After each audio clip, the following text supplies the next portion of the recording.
Coming up on Agweek TV, we'll meet two turkeys heading to Washington, D.C. for the National Thanksgiving event.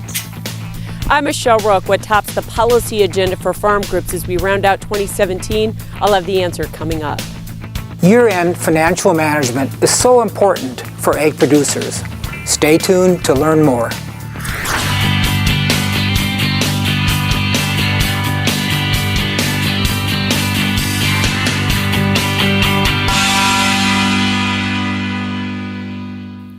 Welcome to Agweek TV. I'm Shauna Olson. Every year for the past 69 years, turkeys have been brought to Washington, D.C. for the annual National Thanksgiving Turkey Presentation. It's a long-standing tradition which gives the president a chance to reflect publicly on the meaning of Thanksgiving and kick off the unofficial start to the holiday season. This year, the people responsible for bringing the birds to the White House are in Alexandria, Minnesota. We visited with them this week to talk turkey. It is all about the turkeys. Meet the presidential turkey flock. Carl and Charlene Wittenberg are raising them. They know turkeys. Charlene and I both grew up in turkey families. Charlene is a third-generation turkey grower from Roseau County. I'm a second-generation grower from Richland County in North Dakota. Wymer is home, and Charlene and I currently operate the home farm in Wymer, North Dakota, where we grow about 100,000 turkeys annually. This year, Carl is the chairman of the National Turkey Federation, and with that, he's responsible for supplying the turkeys for the National Thanksgiving Turkey Presentation at the White House. It's a great honor. So they started raising this special flock here in June. We've nicknamed it the Presidential Suite. They began with 80 poults, raising them to be extra tame. Raising them with the 4-H girls, and they've been helping us to get them used to being around people, around cameras, around a noise, anything that would kind of startle them. They really do like music. Charlene had this Foreigner song, Hot Blooded on Rock, and they gobbled to no end. No! Eventually, two turkeys from this flock will take center stage, and they need to be able to stay relaxed in the spotlight. Over the past several months, in order to be prepared, the turkeys have been handled a lot. Charlene's been fantastic about the last month, so she's been in here daily working through the flock to find who are the most relaxed and comfortable. It's been a hard process because, I mean, we've had so much fun with the birds, and so we know that we have to eliminate, we know we have to get down to 2. In the end, it boils down to showmanship. So what we look for is the temperament of the turkey. So it has to stand on a table for at least up to 5 minutes. And then does it strut and show its characteristics. And this is one? That's Ty. The two hand-selected birds have been nicknamed Bo and Ty, or Bow Tie. The birds and the Wittenbergs will be on the White House lawn this week. We're representing our industry and our families.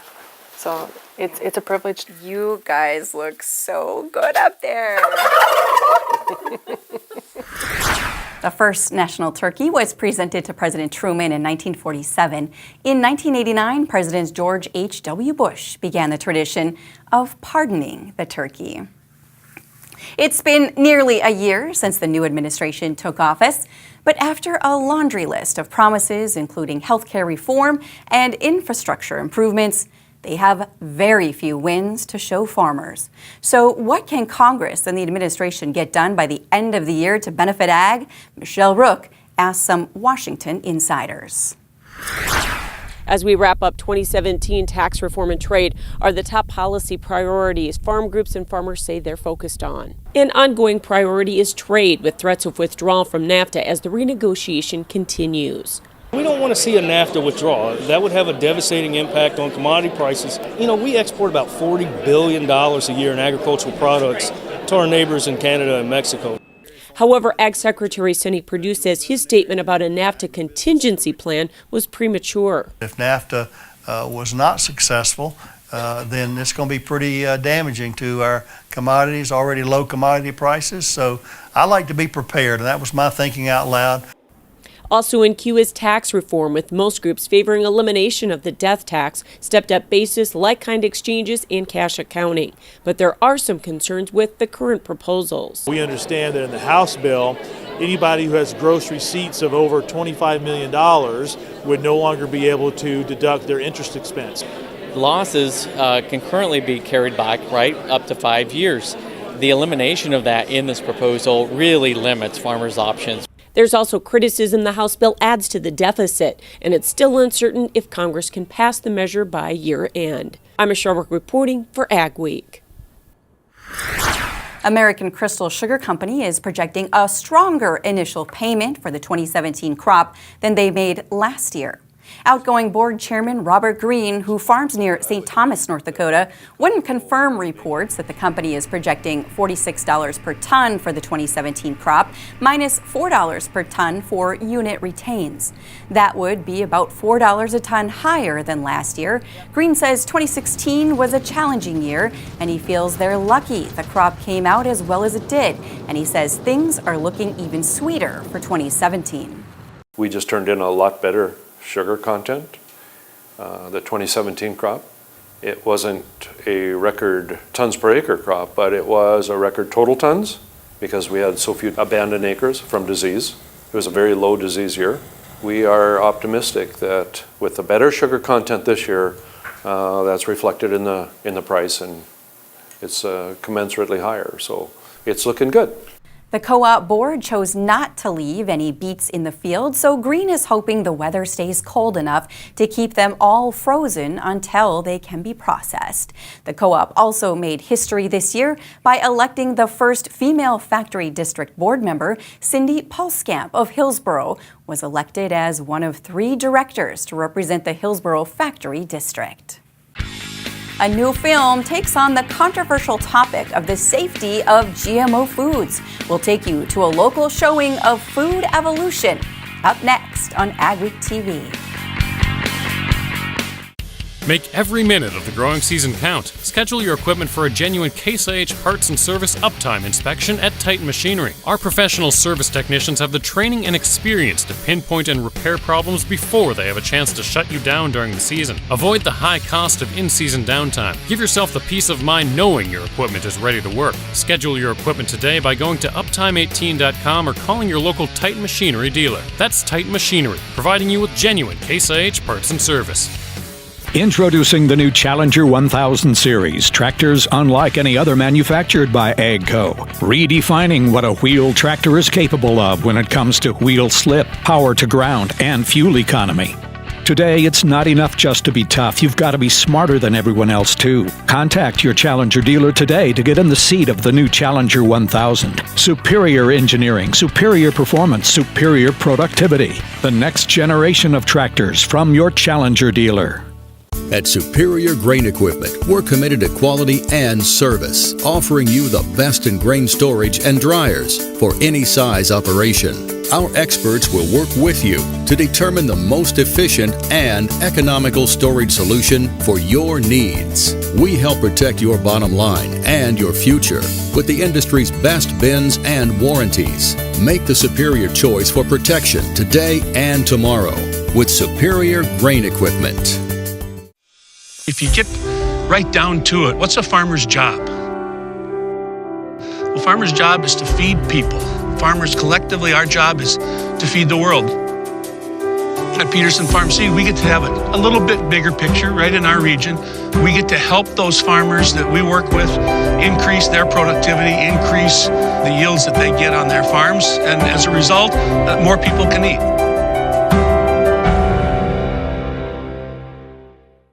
I'm 120, I'm 30, I'm 30, 55, once around the block, 212 right here, now have them times up. So if you're thinking about selling a piece of land, or you're looking to sell some farm equipment, or if you're thinking about a retirement or involved in an estate, give us a call. We'll sit down and tell you all about the Steffes way. We think it's a good way. That's how we approach it. If any of those are in your plans, give us a call or go to steffesgroup.com. Learn all about us. Hope to hear from you. A big turnout at the Fargo Theater recently as Common Ground North Dakota sponsored a documentary about food and, for some, fears that go along with it. The film focuses on the controversy over genetically modified food. The survival of our species has always depended on advances in agriculture. The film Food Evolution is about how misinformation can overwhelm objective analysis. It brings up questions about how we ensure our food supply is safe and how we feed the world while protecting the planet. It also talks about GMO foods and if they are safe. We didn't have like a specific invitation list or anything like that. We just wanted people to come and enjoy themselves. Val Wagner is the coordinator for Common Ground North Dakota. She says the film is a way to get conversations started about food and give people the ability to be heard. What are we doing to get the scientists to come up with the best information possible? More than 100 people attended the film, which was free and open to the public. I was so impressed not only with people that I knew were part of the agriculture community, but also people who, may not be familiar with agriculture were here. So it was just great to see such an eclectic crowd. Scientifically, it's been proven solid. Robert Farabee is a farmer and rancher from Halliday, North Dakota. He made the trek to Fargo to watch the film. I wanted to see the other side of the coin, because if we don't see who we're growing food for, it's very difficult to grow food for that person. And although we don't eat everything on our farm, I'm not scared to eat anything on our farm. Eric Jacobson lives in Fargo. He says the event had a pro-ag and pro-GMO feel. I thought everything was exhibited in a very scientific and fact-based way. I have a kind of a unique perspective. So I grew up on a farm, but I work in medical research now. And I think a big thing that the anti-GMO side might miss is that with GMOs, you still need to use the pesticides, but without GMOs, you're using more pesticides and more harmful pesticides. The film was followed by a Q&A session with panelists made up of farmers and ag scientists from NDSU. My hope is that tonight we were able to make some connections so that people, if they continue to have more questions, they know who they can go to. Many things have changed in agriculture over the years, including the importance of tax management for ag producers. For nearly 3 decades, NDSU Extension and the IRS have put on an end-of-the-year tax planning workshop. As Jonathan Knutson reports, the event has evolved over the years as taxes get more complicated. Good tax management is an essential part of farming. We're here at an annual workshop that helps farmers and ranchers do a better job. I want to learn about the new finance laws, tax management, help a farmer facilitate in his management, pay his taxes on time, reduce his tax liability. Ag lending is part of Jeff Park's job. Tax laws keep changing, so it's important to keep up, and he wants to get an early start. You have to plan ahead, so you don't want to get where you maybe owe more tax than you really need to. There's a lot of financial management involved in farming where you can reduce your tax liability. This 27-year-old event once was mainly for farmers and ranchers, but taxes keep getting more complicated and fewer producers do their own. Now, tax preparers and ag lenders account for most attendees. In Grand Forks, I'm Jonathan Knutson for Agweek. It feels like a winter wind blew in this week. Your agri-weather forecast is next. And later, we'll take you to a successful horse sale. BotLink helps you quickly capture drone data, distribute it to trade tools, and respond to changing conditions in real time. Capture, process, and inspect aerial imagery from your fields to fix potential issues like flooding, nutrient deficiencies, or insect damage. Easily upload drone imagery to our cloud-based software to create valuable, high-definition maps that will help save you time and make smarter business decisions to save you money. Midwest Bank knows the business of ag. That's where our roots are.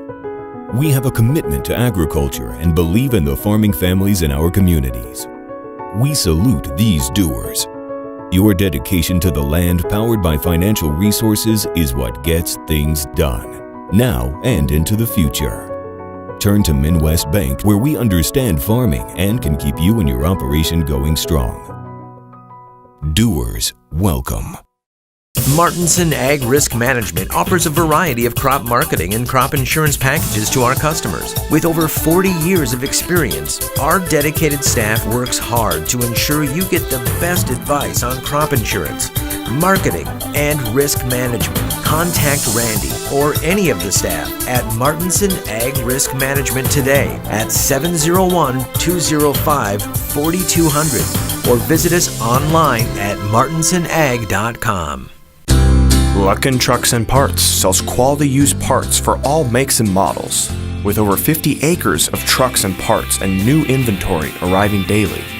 Family owned and operated since 1966, Luckin's specializes in the sale of quality used medium to heavy duty truck parts as well as pre-owned trucks, trailers, and construction equipment. If it's on a truck, we got it. Call us today and let us get you your part. Mayo Manufacturing, your Red River Valley source for Batco.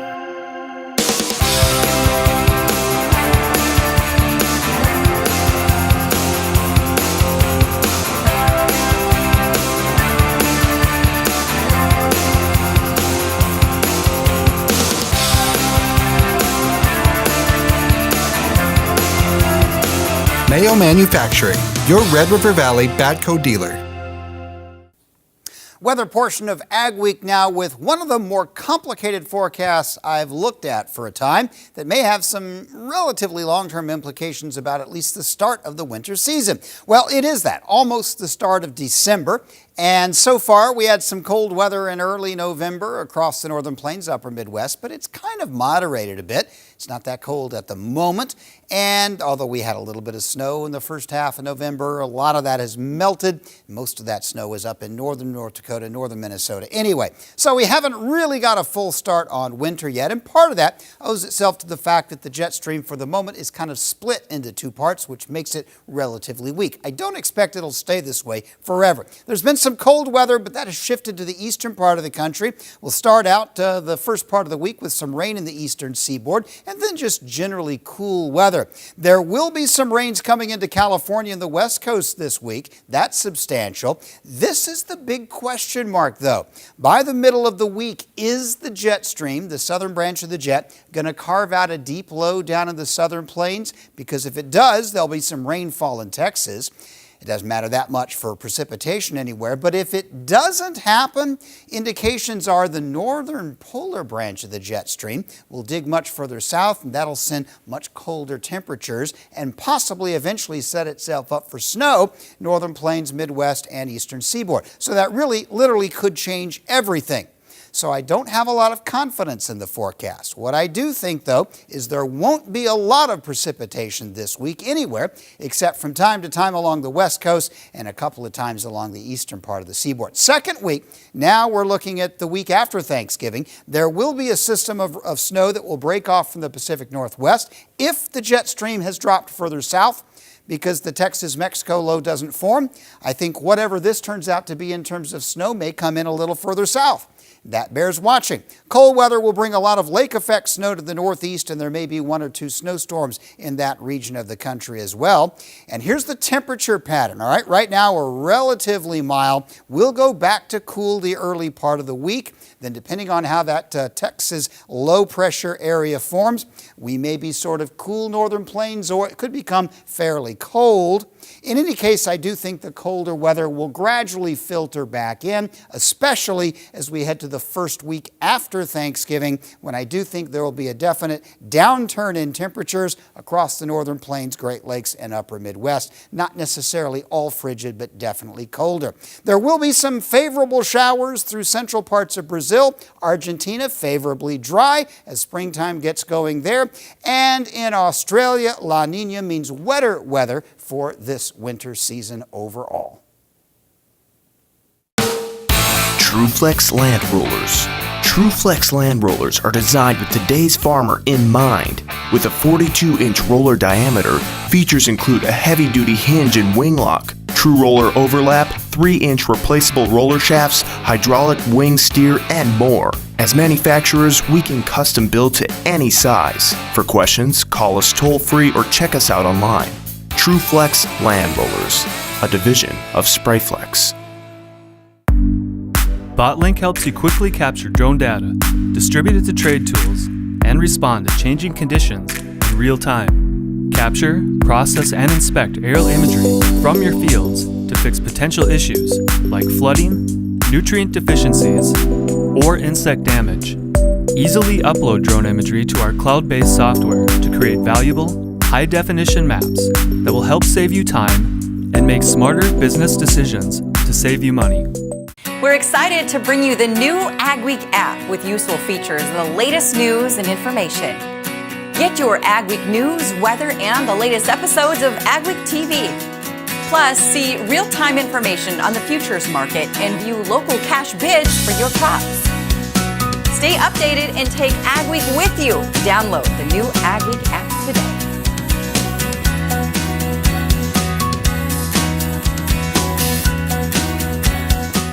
Total Ag Industries is the leader in total control. The future of ceramic nozzle technology is here today with the Total Ag Air Induction Turbo Nozzle, the only ceramic triple spray nozzle on the market. Works with all sprayers for better weed control and wheel tracks. They could be the last spray nozzles you'll ever need. I'm really impressed with them. It just amazes me how they work so well. Contact Total Ag by phone or visit totalag.com. Make every minute of the growing season count. Schedule your equipment for a genuine Case IH parts and service uptime inspection at Titan Machinery. Our professional service technicians have the training and experience to pinpoint and repair problems before they have a chance to shut you down during the season. Avoid the high cost of in-season downtime. Give yourself the peace of mind knowing your equipment is ready to work. Schedule your equipment today by going to uptime18.com or calling your local Titan Machinery dealer. That's Titan Machinery, providing you with genuine Case IH parts and service. Agweek TV Soy Insight, brought to you by the North Dakota Soybean Council. The North Dakota Soybean Council is looking for leaders to represent soybean growers across the state. Elections are coming up early next year, and they're looking for soybean farmers in Cass, Stutsman, Dickey, and Lemoore counties, along with a 13-county area in northwest North Dakota, to run for a leadership role on their board of directors. They're also looking for county representatives.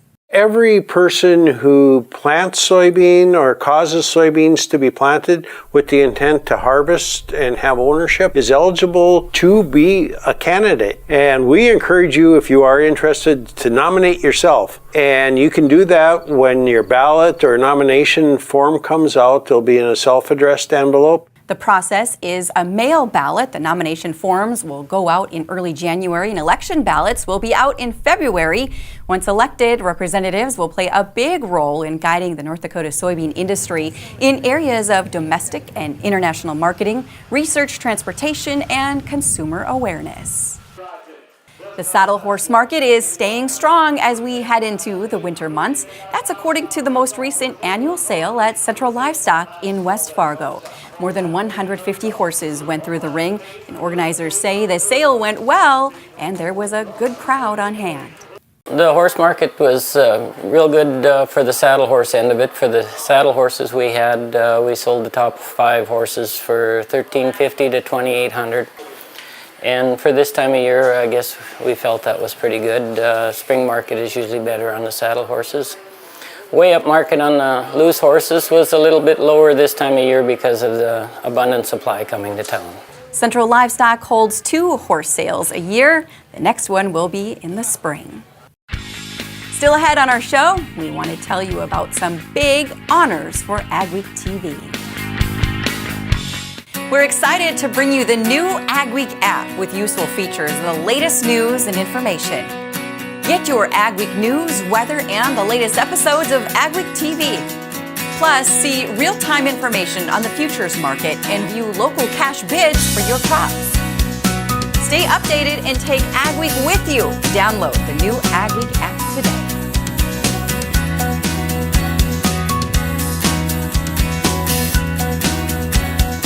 Where do you go for the latest news in agriculture? Agweek Magazine. Reaching over 30,000 farmers and ranchers in North Dakota, Minnesota, South Dakota, and Montana. Agweek provides the most up-to-date information on the markets, the trends, and the people who make it all happen. We're your source for news, not fluff. Dependable, trusted. Agweek. Subscribe today by calling 1-800-811-2580.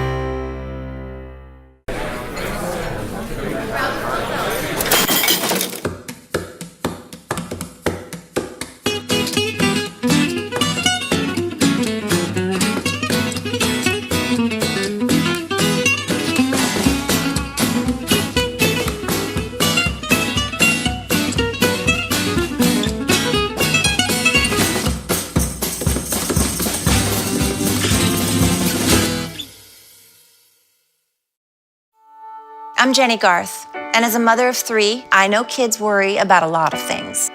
Getting enough food to eat shouldn't be one of them. But here in America, that is a real worry for 1 in 5 children. Even though we are one of the most food-rich countries in the world, 15 million children don't know where their next meal is coming from. This is unacceptable, and something the Feeding America nationwide network of food banks is working to solve.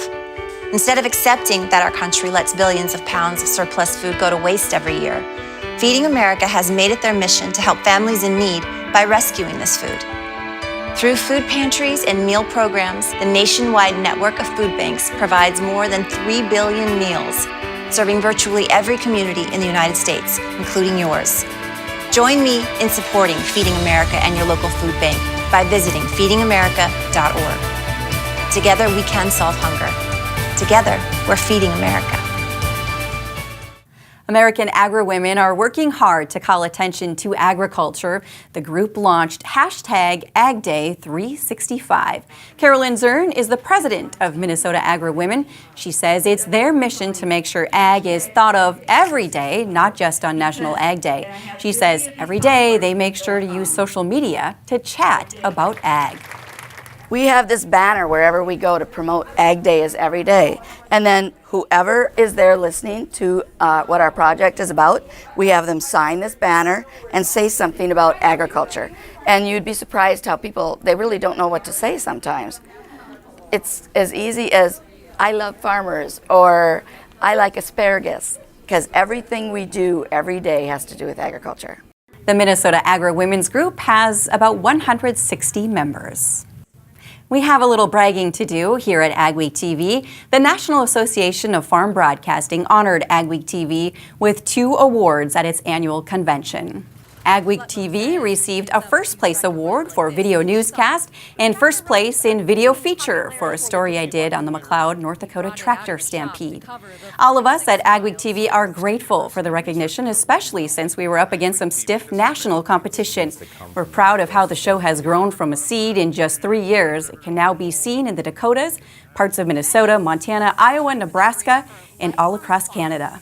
We'd like to thank all of you who let us tell your stories and who keep watching every week. This week's photo of the week comes from Josh and Trish Fink of Lair, North Dakota. It's a good reaction shot of their son Corby getting to know their cows. If you want to see your ag photo on our show, email it along with a description to photos@agweek.com. Thanks for watching this week's edition of Agweek TV. Remember, for all your ag news, go to agweek.com and be sure to follow us on Facebook and Twitter as well. See you next week.